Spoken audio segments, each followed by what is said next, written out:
السلام علیکم friends and welcome to Knowledge Glow. دوستو، آج سے 5 صدیاں پہلے 1518 میں جب رومن امپائر کا دور تھا تو اس وقت فرانس کے شہر الساک کے علاقے اسٹراسبرگ میں 1000 کے قریب لوگ آباد تھے۔ ان میں زیادہ تر لوگ پیشے سے ملازم تھے اور ان لوگوں میں زیادہ تعداد عورتوں اور بچوں کی تھی۔ یہاں کے زیادہ تر لوگ غریب اور بہت ہی سادہ زندگی گزارنے والوں میں سے تھے۔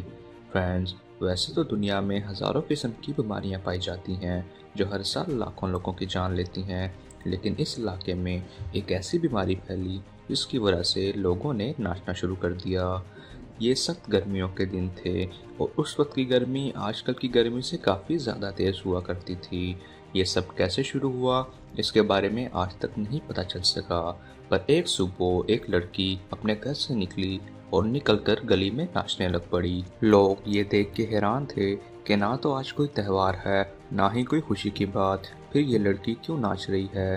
لوگ یہ بات پوچھنے کے لیے لڑکی کے پاس گئے تو اس نے کہا کہ پتہ نہیں کیوں پر میرا ناچنے کا دل کر رہا ہے، میں چاہ کر بھی اپنے آپ کو روک نہیں پا رہی۔ یہ بات لوگوں کے لیے بہت حیران کن تھی اور عجیب بھی۔ لڑکی ناچتی رہی اور ہر گزرتے لمحے کے ساتھ اور بھی لوگ اس لڑکی کے ساتھ شامل ہو کر ناچنے لگے۔ لوگ گرمی میں پسینے سے لت پت بنا کسی چیز کی پرواہ کیے ناچتے جا رہے تھے اور ان ناچنے والوں کی تعداد میں ہر گزرتے وقت کے ساتھ اضافہ ہوتا جا رہا تھا۔ خیر، لوگ ناچتے جا رہے تھے، یہ صرف کھانے اور پینے کے لیے ہی رکتے اور پھر دوبارہ ناچنا شروع کرتے تھے۔ ان ناچنے والوں میں بھی زیادہ تعداد عورتوں کی تھی۔ جب یہ بات پھیلی تو دور دراز سے لوگ ان لوگوں کو دیکھنے کے لیے آنے لگے۔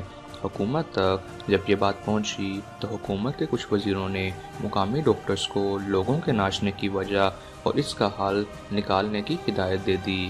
جانچ پڑتال اور کچھ مریضوں کا معائنہ کرنے کے بعد ڈاکٹرز اس نتیجے پر پہنچے کہ ان لوگوں کا خون گرم ہونے کی وجہ سے ان کے دماغ پر اثر پڑا ہے، جس کی وجہ سے ان لوگوں کی یہ حالت ہو گئی ہے۔ اس وقت سائنس نے اتنی ترقی نہیں کی تھی اور نہ ہی اس علاقے کے ڈاکٹرز اتنے قابل تھے۔ اس بات کا حل ڈاکٹرز نے یہ نکالا کہ ان لوگوں کو تب تک ناچنے دینا چاہیے جب تک ان کے خون کی روانی واپس اپنی نارمل حالت میں نہیں آ جاتی، اور ایسا کرنے سے یہ سب رک جائیں گے۔ سننے میں یہ ترکیب بے اثر لگ رہی تھی اور جس بات کا ڈر تھا ویسا ہی ہوا۔ ڈاکٹرز کی بات کو مانتے ہوئے حکومت نے ایک مارکیٹ کھولی۔ مارکیٹ میں کھلی جگہ پر ایک سٹیج لگوایا اور پھر ڈھول اور شہنائی والوں کو بلا کر ایک ڈانسنگ ایٹماسفیئر کریٹ کیا اور پھر ان سب لوگوں کو وہاں لے جایا گیا تاکہ یہ لوگ کھل کر ناچ سکیں۔ ڈاکٹرز کا ماننا تھا کہ کچھ وقت کے بعد یہ سب رک جائیں گے، پر ان کا یہ خیال غلط ثابت ہوا اور لوگ اس قدر ناچنے لگے کہ ان کے پیروں سے خون رسنا شروع ہو گیا۔ کچھ لوگ تو ہائی بلڈ پریشر اور ہارٹ اٹیک کی وجہ سے اپنی جان سے بھی ہاتھ دھو بیٹھے۔ یہ ترکیب بیکار رہی اور حکومت سمجھ گئی تھی کہ ان لوگوں کو ناچنے کے لیے جگہ فراہم کرنا بہت بڑی غلطی تھی۔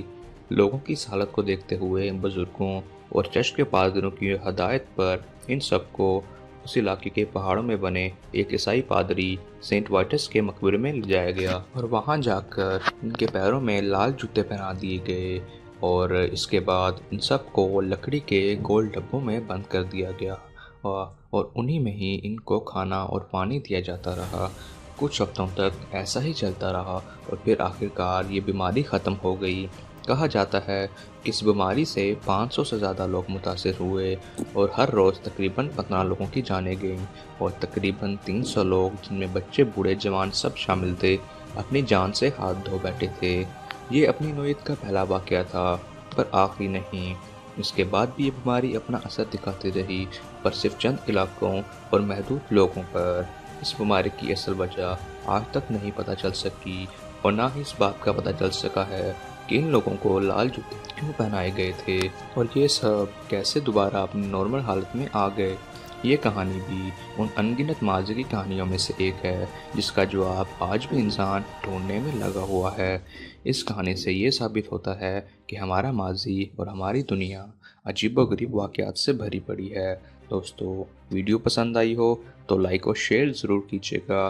مزید اسی طرح کی انٹرسٹنگ ویڈیوز دیکھنے کے لیے ہمارا چینل سبسکرائب کر لیں اور ساتھ بنے بیل کے آئیکن کو بھی دبا دیں تاکہ آپ کو ہماری آنے والی ہر ویڈیو کی اپڈیٹ ملتی رہے۔ اسی کے ساتھ اپنا بہت زیادہ خیال رکھیے گا، دعاؤں میں یاد رکھیے گا۔ اللہ حافظ.